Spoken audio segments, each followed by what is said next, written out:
नमस्कार. कोकण मराठी साहित्य परिषद दादर शाखा, अखिल भारतीय महिला परिषद, सेवा भारती यांच्यातर्फे आयोजित केलेल्या या वासंतिक संध्या साहित्य आणि कला दर्शन या कार्यक्रमासाठी मला पाहुणी म्हणून आमंत्रित केलं. आपल्या सर्वांना भेटण्याची, आपले सर्वांचे विचार ऐकण्याची संधी मला मिळाली त्याबद्दल अध्यक्ष अंजना कर्णिक, सर्व विश्वस्त, पदाधिकारी, सभासद आणि आपल्या सर्वांचे मी मनपूर्वक आभार मानते. जेव्हा मला पहिल्यांदा अंजना, माझी मैत्रीण आहे, तिचा फोन आला की असा असा एक कार्यक्रम आहे आणि तू येशील का, तेव्हा मी तिला पहिले हा प्रश्न विचारला की अगं, हा सगळा साहित्यिक मेळावा आहे तुमचा आणि त्याच्यामध्ये मी काय करू येऊन. कारण जरी मी थोडंफार लिहित असते तरी मी स्वतःला साहित्यिक म्हणून अजिबात म्हणून घेणार नाही.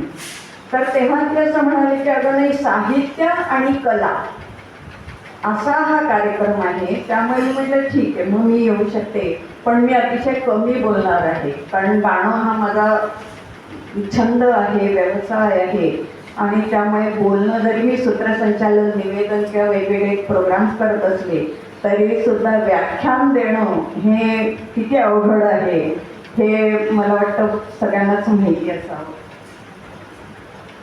आज जेव्हा अंजनाने कार्यक्रम पत्रिका पाठवली तेव्हा त्याच्यामध्ये राज्यस्तरीय साहित्यिक पुरस्कार प्राप्त सभासदांना पारितोषिक वितरण असा एक हा आहे, कॉलम आहे.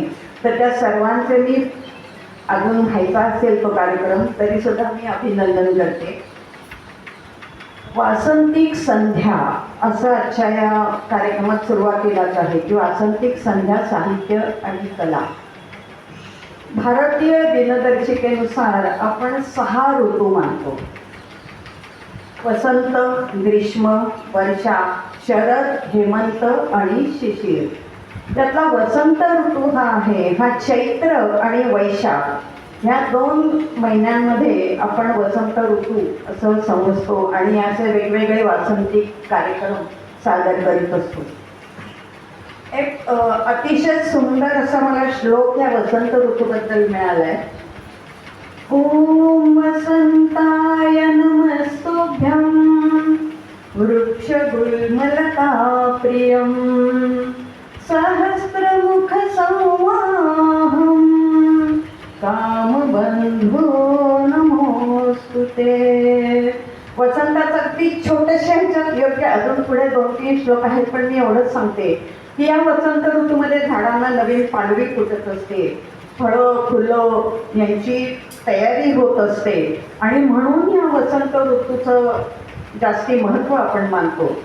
उत्तर भारतामध्ये वसंत ऋतू हा अतिशय महत्त्वाचा आहे, कारण तिथे वसंत पंचमी हा एक पंजाबमध्ये कार्यक्रम साजरा केला जातो. उत्तर भारतामध्ये सरस्वती देवीची पूजा या वसंत ऋतूमध्ये केली जाते. आता सरस्वती देवी म्हटलं की आपण माहितीच आहे आपल्याला की साहित्य, कला, वाणी यांची ती देवता आहे, त्यांची ती पूजा केली जाते. त्यामुळे काही दृष्टीने वसंत ऋतूला खूप महत्त्व आहे. वसंत ऋतू मधुमास, मधु ऋतू, ऋतुराज, कामबंधू या नावाने सुद्धा ओळखला जातो. या प्रसन्न वातावरणामध्ये अनेक कलांचाही विकास होत असतो. कारण इतकं सुंदर वातावरण, हल्ली आपल्याला या महानगरांमध्ये काही फारसा फरक वातावरणाचा कळत नाही, पण पूर्वीच्या काळी किंवा अजूनही गावांमध्ये वगैरे गेलं की वसंत ऋतूची एक वेगळीच संध्याकाळ असते किंवा मजा असते. तर याच्यामध्ये ह्या वेगवेगळ्या कला बहरत असतात. पुराण काळामध्ये आपण म्हणतो की 64 कला आपल्या मुख्य कला मानल्या जातात आणि त्याच्यामध्ये मग अनेक उपकला आहेत. जर म्हटलं की ह्या कलांचा किंवा वसंत ऋतूचा एक खूप मोठा बहरलेला वृक्ष आहे. आता ही माझी कल्पना आहे, इथे सगळे साहित्यिक बसलेले आहेत, ही अतिशय बाळगोध कल्पना असू शकते, पण मला माफ करा, मला जे सुचलं ते मी आपल्यासमोर मांडते की हा जर वसंत ऋतूचा एक बहरलेला वृक्ष आहे असं म्हटलं तर त्याच्या शाखा, उपशाखा, पानं, फुलं ह्या सगळ्या कला, उपकला आहेत. कारण ह्या सगळ्या एकमेकांशी अगदी निगडीत आहेत. कुठलीही कला अशी वेगळी तुकडा असं आपण काढू शकत नाही. साहित्य, गायन, वादन, चित्रकला, शिल्पकला, पाककला, अल्पना रेखाटन, अल्पना म्हणजे रांगोळी, अल्पना रेखाटन, अशा अनेक कला आहेत. आणि ह्या सगळ्या कला कुठल्या ना कुठल्या रूपाने एकमेकांशी धाग्याने जोडलेल्या आहेत. साहित्य म्हणजे कोणत्याही लिखित कार्याचा संग्रह. मानवी भावना, विचार, अनुभव, कल्पना यांचं लिखित रूपात, म्हणजे उदाहरणार्थ कथा, कादंबरी, काव्य, नाटक, निबंध, जीवनचरित्र अशा अनेक प्रकारचं लेखन साहित्यात गणलं जातं.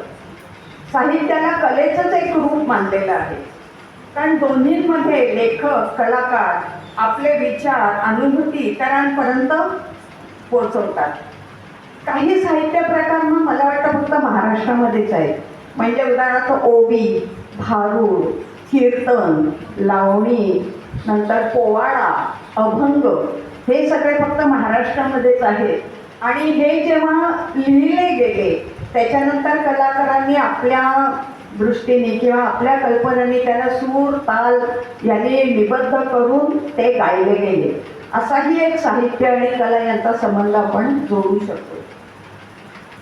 हे सर्व लिखाण किंवा हे जेव्हा सुरांची जोड घेऊन आपल्या समोर येतो तेव्हा एक वेगळाच इफेक्ट किंवा वेगळाच परिणाम होतो. साहित्य आणि संगीत, माझा विषय संगीत असल्यामुळे साहित्य आणि संगीत याचा मी एक छोटासा संबंध जोडण्याचा प्रयत्न केला आहे. की साहित्य आणि संगीत सुरुवात कशाने होते की साहित्यिक किंवा कवी आपली कल्पना काव्यामध्ये किंवा कवितेत उतरवतो आणि संगीतकार आपल्या अनुभूतीने त्याला सूर, ताल, लय आणि भावना यांचं आवरण देऊन अतिशय सुंदर अशी कलाकृती निर्माण होते. पहिले साहित्य येतं, कला येते. म्हणजे हातात हात घालून जोडीनेच ह्या दोन्ही कला आपल्याला पुढे गेलेल्या दिसतात. दुसऱ्या कलांचा सुद्धा साहित्याशी माझ्या दृष्टीने मी संबंध असा जोडला की उदाहरणार्थ आता आपण बघू चित्रकला. चित्रकार काय करतो, त्याला चित्र काढायचं असतं.